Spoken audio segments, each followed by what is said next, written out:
Hey there and welcome back to another My Hero Academia video, and today we're going to be talking about the latest episode to drop, Those Who Defend, Those Who Violate, which at long last, after a short hiatus, picks up from where the previous episode left off with that big cliffhanger where Bakugou straight up died. Either his heart exploded or Shigaraki smashed it. I don't know, it was rather unclear. But yeah, that's where we are at present, and before we go any further, I would like to say I have read the manga, but I can't really remember anything that happens in this arc beyond Bakugou getting walloped, so we're pretty much flying blind at this point. And so yeah, with all that being said, let's jump into the episode. So we start off the episode with a cold open of Deku continuing to make his way towards the coffin in the sky to give some relief to our battered heroes. When One For All's first user starts talking to him and tells him that his spidey sense is tingling pretty much, with Deku then noticing something off in the distance. So obviously, I think he's witnessing the end of the battle that we're about to see now on screen. This isn't really a scene that does much or tells us anything. It pretty much just guarantees that he's going to turn up at the end of the episode. Just there to remind you, oh, by the way, Deku is still coming, hold tight. We then have the opening credits, and then it's straight into the battle in the coffin, where we see the reactions to Bakugou's supposed death, and how now the entire battle is verging on hopeless. Bakugou had seemingly powered up and was actually damaging Shigaraki, who was getting past him, managing to hit him, and then he just gets swatted like a bug and is straight up dead.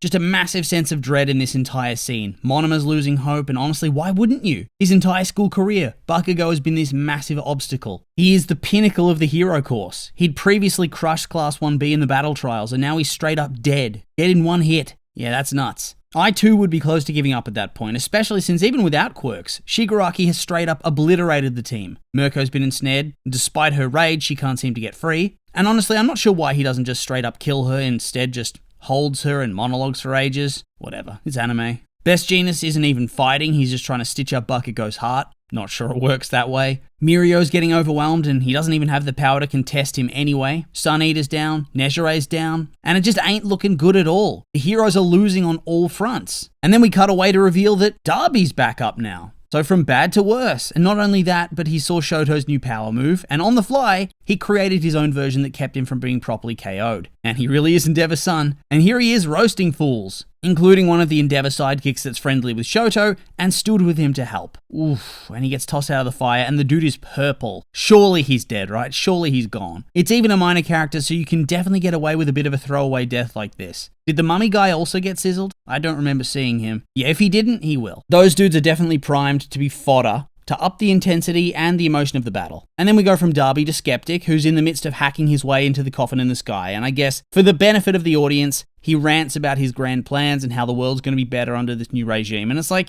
sure bro, whatever. Just keep hacking and take me back to the fight, son. Spending extended time with this dude is not what I care about at this stage of the show. But yeah, he finally starts hacking, and he becomes interesting, a little bit. I don't care about his philosophy anymore. I've heard it all before from like every single character. But actions? Hell yeah. And he starts hacking into the coffin, which is only bad news for the heroes. Oh, man, imagine your big ambush ending up like this. We then get a moment of happiness in all the chaos as those kids with powerful quirks who are sheltering at UA talk to their teacher about how everything's going to be okay because Shoto and Bakugou are totally going to win.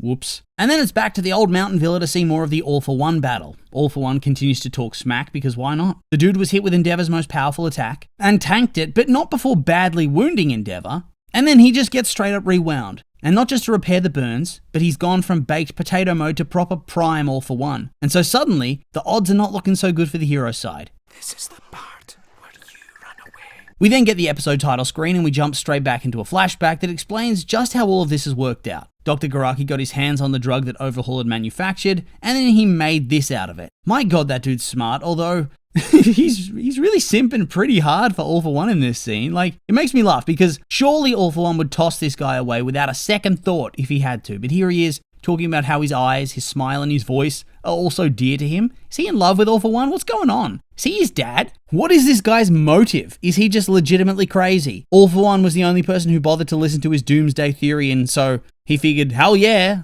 I'll devote my entire existence to you. I have a friend at last. Kind of pathetic. Anyway, back to the fight. All For One acknowledges Endeavor's strength and ability, since he didn't think that he'd actually need to use this on him. He was probably saving it for the Deku fight so he'd be able to return to peak strength and combine with Shigaraki to overwhelm him. But the die's cast, and so he's had to use it early to try to take down Endeavor. Honestly, you love to see it. I do enjoy that this show has had so many really useful and powerful, almost side characters who can fight and compete, rather than just getting one-shotted by the big bad and getting utterly surpassed by one or two different characters. Dragon Ball, I'm looking at you, son. All for One then jumps down out of the fight with Endeavor into the battle on the ground with the weakling heroes to steal some clothes and a quirk, which I found rather funny, honestly. Gotta look cool whilst conquering Japan after all. Whilst also monologuing about what's going on, revealing that whilst he's currently at peak power, it's not going to last, and eventually the rewind is going to push him into nothingness, but that's okay, because he's passed the baton of his dream to Shigaraki, which feels like BS to me. There is no chance a guy like this is just all good with dying, fading, and then letting somebody else take control of his plans. We've already seen that Shigaraki's struggling to determine where his mind ends and where All for One begins. And we've also seen that All for One, in his actual prime body, knows what's going on with Shigaraki. So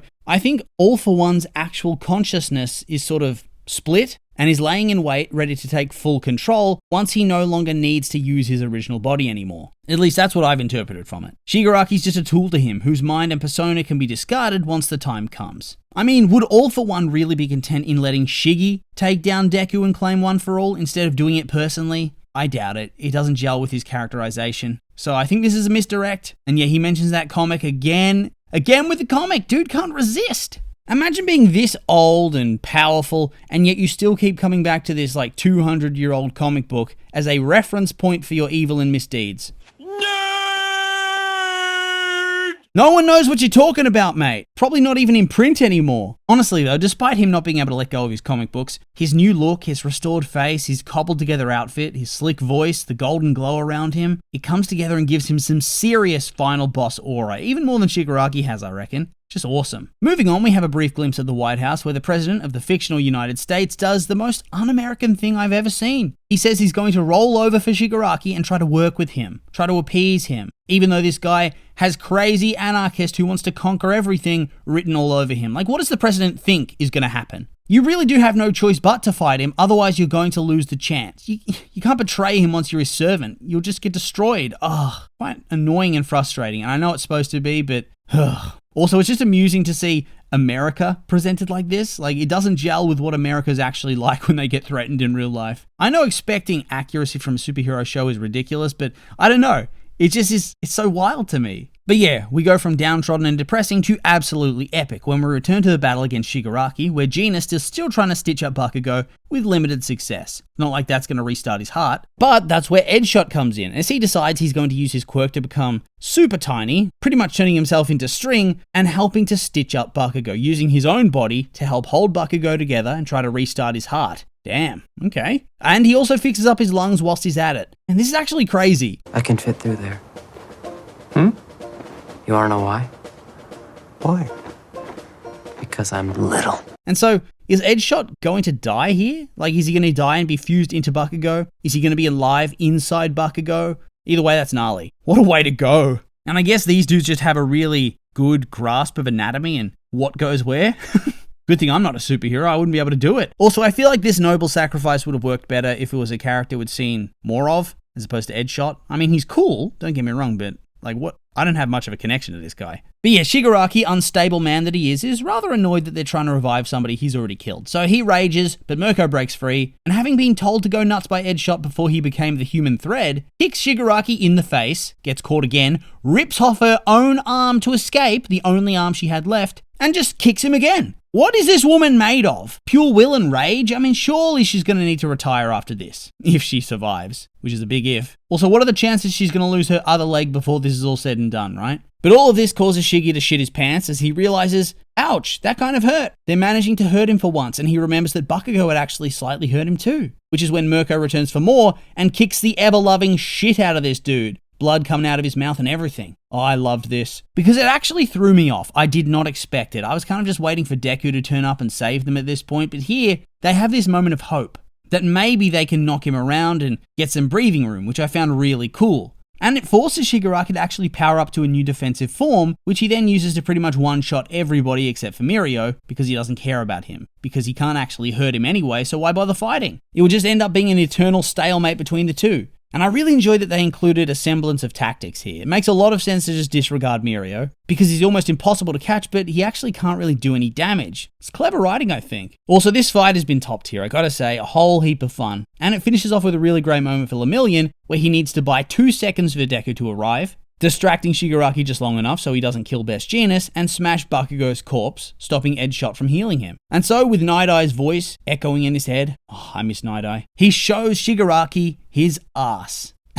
And this in turn distracts him. And I mean, fair enough. It is more than a little absurd, and it's a very defined ass. And this scene's just so ridiculous. He's facing down the final boss, and his ultimate move is, check out my cheeks. And I love that he's crying with his horrified face while he's doing this. It just adds 100% to the visual, and it buys time for Deku to arrive and blast Shigaraki with a massive kick to end the episode, so at last, the true fight begins. It's been a long time coming, but I wouldn't change things. These initial fights added so much and spotlighted so many different characters, and I hope they keep doing that. And so yeah, this episode was a banger. It's clear they're only getting started. The extras are now down, so it's Deku versus Shiggy. And we have Team Endeavor versus All for One, and also Darby versus Shoto Part 2. Get hyped. And the preview promises to see Deku's final quirk in his clash with Shigaraki, so yeah, hell yeah, get even more hyped. And so with all that being said, these have just been my opinions, and now I'd like to hear yours. What do you think of the episode? You like it? Hate it? I'm curious for your thoughts, so make sure to like, comment, and subscribe, and let me know.